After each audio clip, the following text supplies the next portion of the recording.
Good afternoon.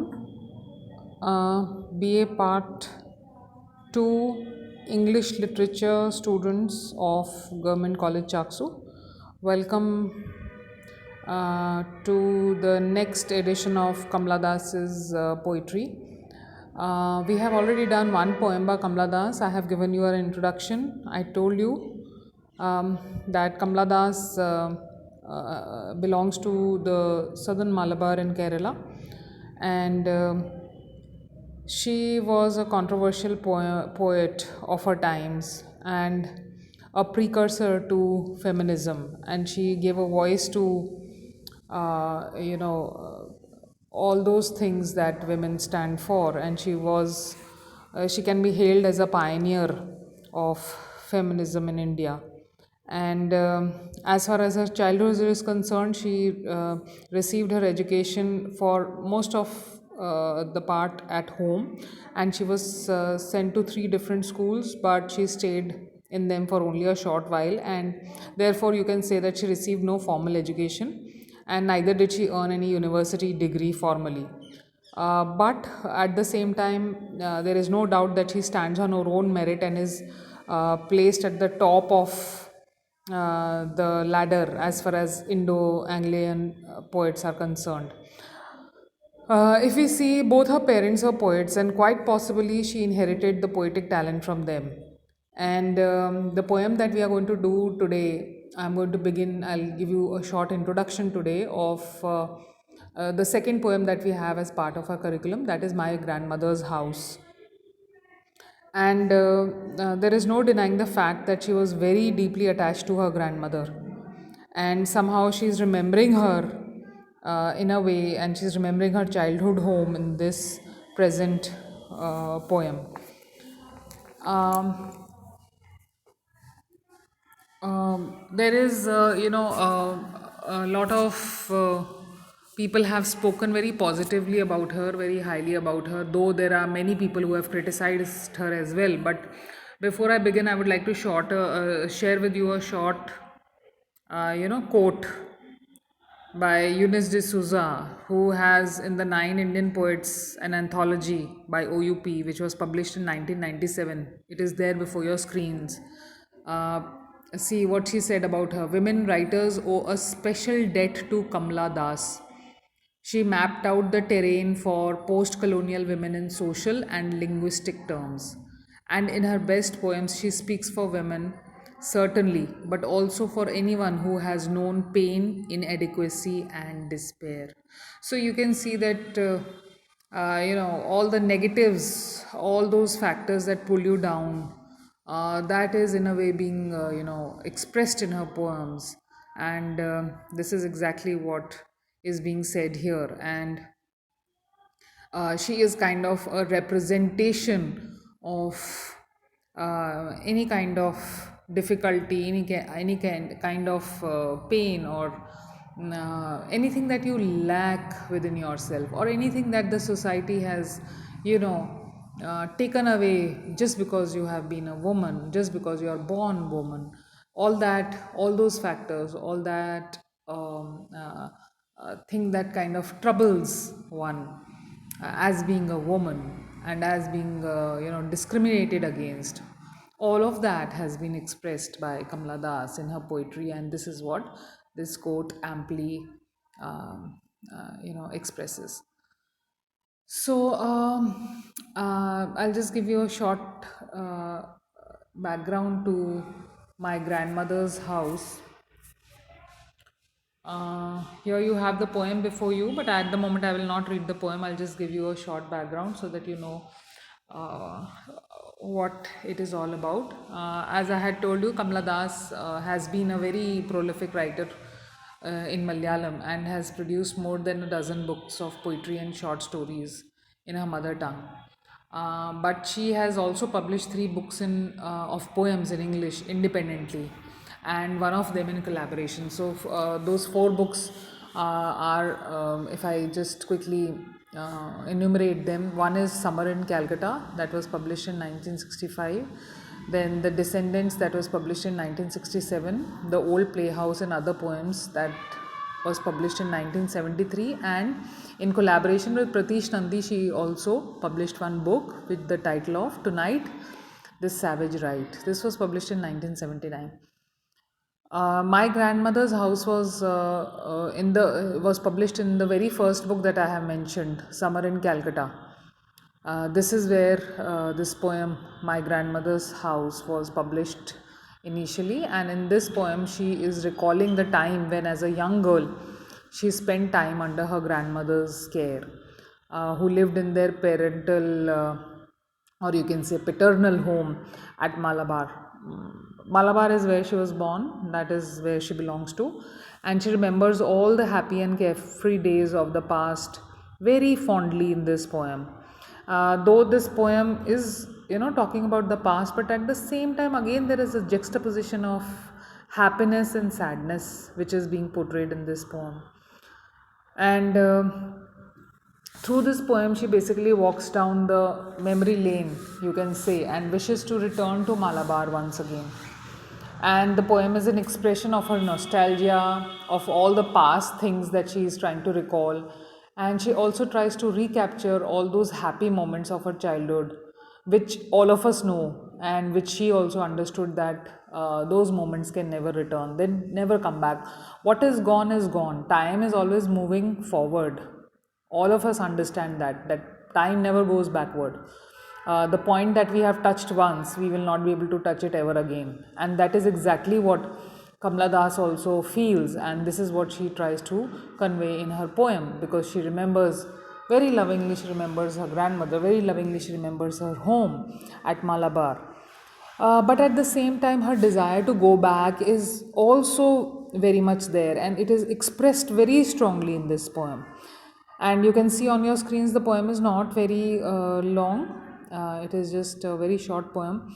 But again, in this short poem, she has conveyed all that she could regarding her childhood, regarding her memories of her grandmother.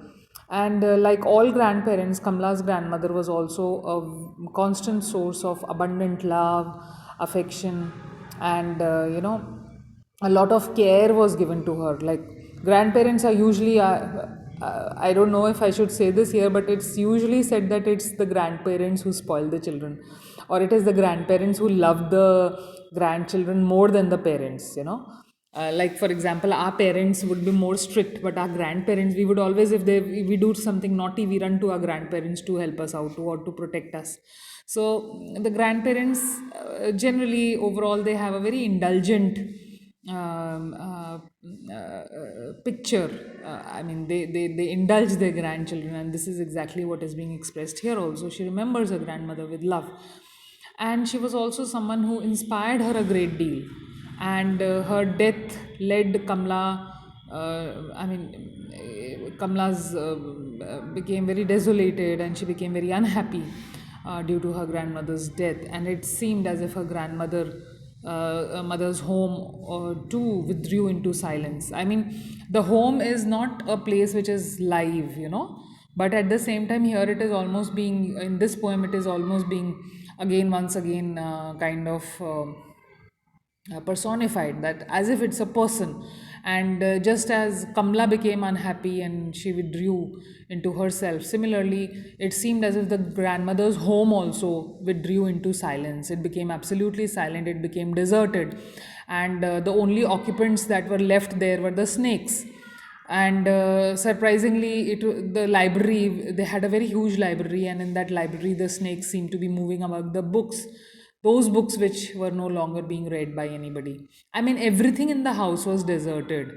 And those books, that library is also deserted. And usually you've seen that homes that are deserted, they become, a space for wild animals.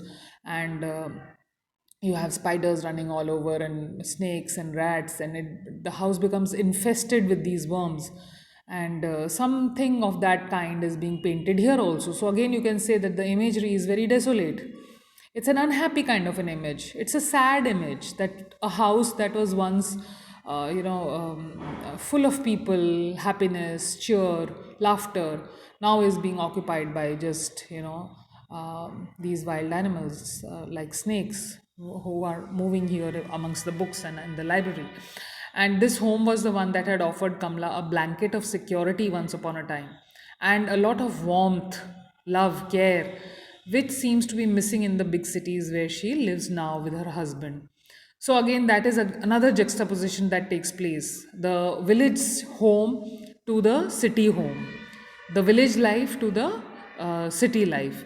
And towards the end in the poem, very proudly she tells her husband that now if when she recalls those times, when she recalls or she talks about that old home, she feels that it must be unbelievable for her husband that once upon a time she lived in such a huge house, or she lived in such a big, welcoming, a warm house that was full of love and a sense of security, a sense of deep security. This can also be a kind of uh, uh, a kind of a satire at her husband, that because now in the present times when she is living with him, she is not very happy. Happiness seems to be elusive, and there's a kind of nostalgia, there's a kind of desire for her to in her to go back to those olden times, which were, surrounded by love, security, care, warmth of her grandmother. And all those things are missing in her present times. Now, what happens when people move on from one place to the other? Then, if you get the same kind of love and care, or if you get the same kind of atmosphere, or if you get more love, more care, a more secure place than before, then it is like something, you are in a better position, you are happier. But again, on the other hand, if what you had previously, it is all taken away, and what you have at present is much lesser, or is not all that loving, or is all not all that giving you that kind of security, then those past things, the past life, becomes even more valuable to you. You start wishing for it because you can no longer get it. The present has not given you that kind of a life, and the problem is that you cannot go back to the past. So that past becomes all the more valuable to you, and you start desiring that past all the more. So this is the basic introduction of the poem. See on the next, this here on your screens, I have given you just a short, again a brief description, because this grandmother's house, it has 16 lines in all, and it is composed of a single stanza of free verse. That is, there is no set rhyme scheme. This was very much apparent in her previous poem also, that we had as part of our course, and which I have already done with you, the Looking Glass. So no doubt, Looking Glass was also kind of a lyrical poem, but it also had free verse. It did not have a very defined rhyme scheme, etc. So here also the same thing is here, that there is no defined rhyme scheme, and you have the lines. If you read through, you have between them you have alternating pentameters and tetrameters, longer than shorter, and there is this is done to provide a contrast between the past and present. That thing is, even in these 16 lines, Kamala Das has tried to convey the stark difference between the past and the present. And the same thing, the idea, the concept that she is trying to convey is also very apparent in the form of the poem. Okay? And this is the beauty of poetry, that what you are trying to express, one is the idea, and the other is the way you express it, the way you have written it, the form. um, I hope you remember, I have always, talked about form and content. One aspect of poetry is the form, how long the lines are, what kind of rhyme is being used, what kind of language is being used, what kind of poetic devices are being used. That's the form. And the other thing is the content. What is the poet trying to say? What is the idea that is being conveyed in the poem? That is the content. Okay, so here, interestingly, the content and the form are matching. Okay, and so that contrast is also being drawn. What she is trying to convey about the past and the present is conveyed through the form of the poem also. The idea of being loved and not loved, the idea of the past versus the idea of the present. So this is again a very short poem. We don't need many lectures for this. Like previously we had very long poems, the ones which we had done by the romantic poets Shelley, Keats and Byron. Those are very long poems. And here we have, these poems are pretty short, so all we need is an introduction, and the next lecture would be a detailed exposition of the poem. So I hope you'll read through the poem, and if not, you can hold on to the screen and take a screenshot, and maybe get a printout of this poem which I have just shared with you. It's here on your screen, so you can always either read it from here, or you can take a screenshot if you don't have the text. So go through the text. In the next lecture, I'll go through the details. Line wise, we'll be reading the poem, and I'll explain it to you in more detail. So I hope things are now very much under control. We have very little syllabus left now, and hopefully you are not facing any problems.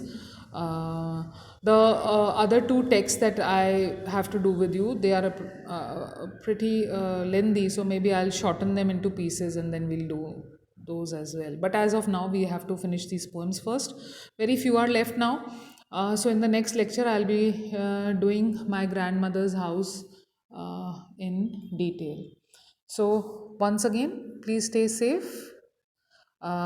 Be with me tomorrow, same time. Till then, bye bye. Take care.